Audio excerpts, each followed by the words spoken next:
দুপুরে খাওয়া দাওয়া করে শুয়েছিলাম, উঠেই কিছু ঠান্ডা খেতে ইচ্ছে করছিল।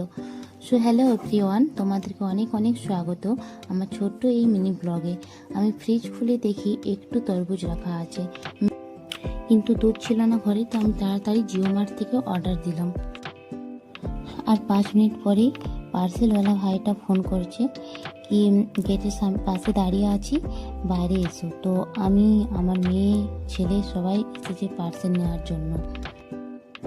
মেয়ে পার্সেলটা নিল আর আমি তাড়াতাড়ি অনলাইন পেমেন্ট করে দিলাম,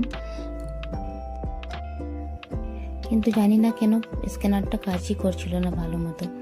তো পেমেন্ট হতেই ছিল না প্রথমে, তারপরে ফাইনালি পেমেন্ট হয়ে গেল।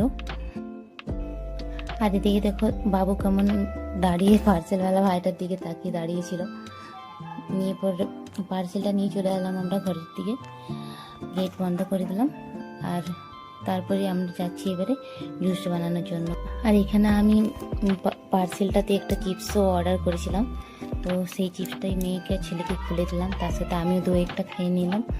নিয়ে তারপরে আর এখানে চিপস খাই, ছেলের মুখ দেখো কেমন, ছেলে মুখটা ডিজাইন বানাচ্ছে। সে যাই হোক, ঘরে এলাম, আসার পর জিনিসগুলো বের করে নিলাম। আমি দুধের সাথে আরও কিছু কিছু জিনিস অর্ডার করেছিলাম, আর বের করে নিলাম সব কিছু। তার মধ্যে আমি একটা দই, একটা বিস্কিট প্যাকেট আর দুধ আর চিপস প্যাকেটটা অর্ডার করেছিলাম। তারপরে দেখো তরমুজটা আমি ফ্রিজ থেকে বের করে ছোট ছোট এমনিভাবে পিস পিস করে কেটে একটা প্লেটের মধ্যে রাখি নিলাম। আর দেখো কি সুন্দর লাগছে, তাই না, লাল লাল। তারপর আমি জুস বানানোর জন্য একটা জায়গা নিলাম, তার মধ্যে আইস কিউব, জমিয়ে রাখা আইস কিউব দিলাম, আর তার মধ্যে 2 চামচ দিয়ে দিলাম চিয়া সিড আর কেটে রাখা তরমুজটা।